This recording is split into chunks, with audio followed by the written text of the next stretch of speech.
Builder, बड़े builder जो गुड़गांव के और फरीदाबाद के थे, जिनकी बिल्डिंगों को तोड़ने का आदेश माननीय सुप्रीम कोर्ट ने दे रखा था, उस सुप्रीम कोर्ट के आदेश की धज्जियां उड़ाते हुए उन्होंने वो टाउन प्लानिंग का बिल धोखे से पास कराया और उसमें उन सभी बिल्डरों को कम से कम 50,000 करोड़ रुपए के जो बिल्डिंग उनको जो है बचाने का काम किया। मेरे 1980 पीटीआई भाइयों के लिए बिल लाने का काम नहीं किया जो आज सड़कों पे घूम रहे हैं मेरे भाई बहन। मेरे किसान के लिए कोई चर्चा करना उचित नहीं समझा, जो मेरा किसान आज पिट रहा है सड़कों के ऊपर, मेरे बुजुर्गों को लाठियां भाजनी पड़ रही हैं, उसकी तकलीफ नहीं हुई। मैं पूछना चाहता हूं आप सबसे, कहां है वो किसान नेता, वो सत्य असत्य और बड़ी बड़ी धरती पुत्र होने की बात करने वाले? इस बात को आपको समझना होगा कि कौन आपका है, कौन पराया है। चौधरी छोटूराम को हम मसीहा मानते हैं। चौधरी छोटूराम जी ने एपीएमसी एक्ट जो मंडी हमारे लिए तैयार की थी, उनकी दूरगामी सोच थी कि मेरा किसान, अगर ये मंडी ये एक्ट पास नहीं किया गया तो ये मेरे किसान को मार देंगे।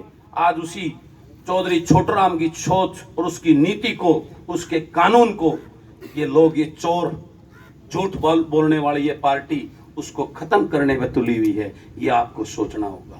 और ये सारे दूसरे नेता उनकी बी टीम बनकर उनके साथ खड़े हैं, बोलने के लिए नहीं। उसके लिए आपने याद करना होगा विधानसभा में उनका क्या रोल था। 10 तारीख को पीपली में मेरे किसान बुजुर्गों पे जब लाठियां बज रही थी, उस टाइम वो नेता कहां थे? 20 तारीख को मेरे प्रदेश के किसान जब सड़कों में थे तो वो नेता कहां थे? 25 तारीख को मेरा हरियाणा नहीं पूरा देश बंद था, वो मेरे नेता किसान की बात करने वाले कहां थे?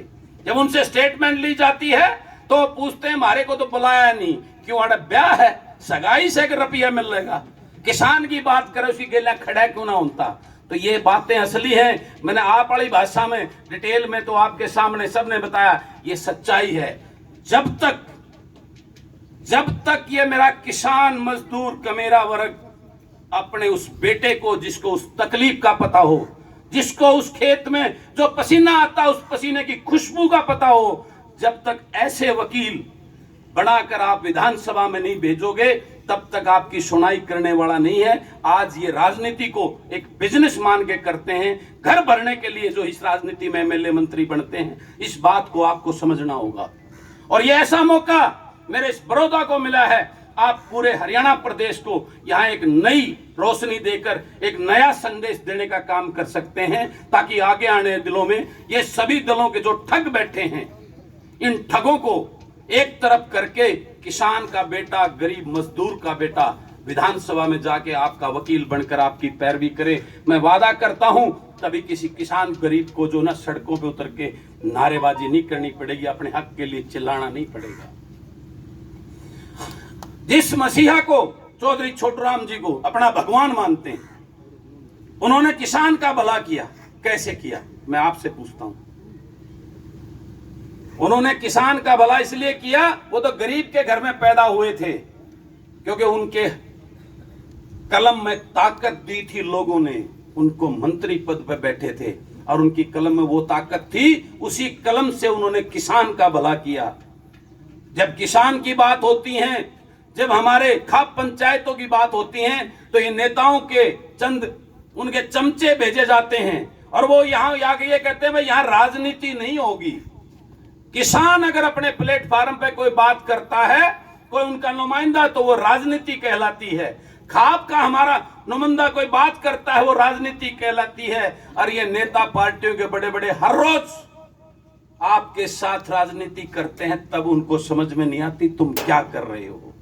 इस बात को समझने का टाइम है। तो मैं, जो मेरे दिल के भाव थे, और मैं आपको वादा करता हूं, मेरे इस महम की बहादुर जनता ने मुझे अपना वकील बना के भेजा है और आखिरी सांस तक मैं अपने उस किसान के लिए, कमेरे वर्ग मजदूर के लिए, अपने भाइयों के लिए आखिरी सांस तक लड़ाई लड़ूंगा।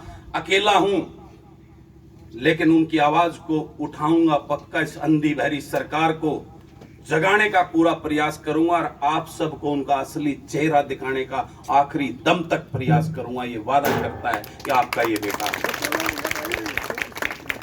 और मैं यही आपसे कहना चाहता हूं कि आज आपको समय है, बड़ौदा को भगवान ने वो समय दिया है। एक भाई मेरे वर्गा दे दो, मेरी गेल्या उड़ा विधानसभा में वकील थारा 1 और 1 11 बन के थारी लड़ाई लड़ाएंगे। और गारंटी देता हूं, यो 1 और 1 11 मैंने बना दो, इस खट्टर सरकार ने 6 महीने नहीं पकड़ दूंगा, सप्ताह दी जड़ तो उससे दिन खत्म हो जाएगी, दिन यो खट्टर जो कुर्सी पर उतर जाएगा। अर्जे उसने उड़े लागे रे अगर मारा अपना क्षेत्रवाद, तो वो उड़ा 30 के 31 फेर हो दियो, जिसा विपक्ष का बैठा उड़े फिर बैठा रहेगा। इस बात ने सोच लियो।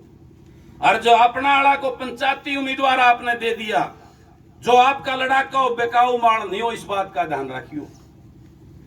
जो लड़ाका हो और आपका वकील बनकर और डरे नहीं और झुके नहीं, मेरे साथ खड़ा कर दो। वादा करता हूं, एक भी बिल ने हम दो जो है ना उड़ा पास नहीं उड़ते हैं, चाहे कुछ भी करना पड़ो, इस बात का वादा करता हूं। आप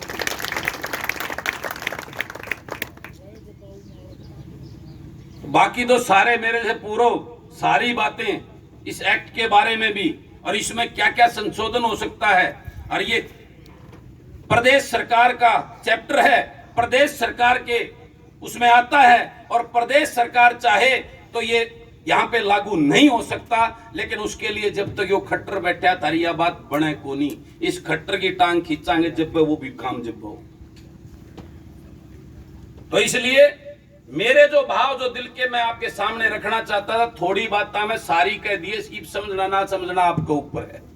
बाकी मेरे से कोई सवाल आपका है हो तो आपका ये बेटा, आपका ये भाई आपकी अदालत में खड़ा है, मुझसे पूछ सकते।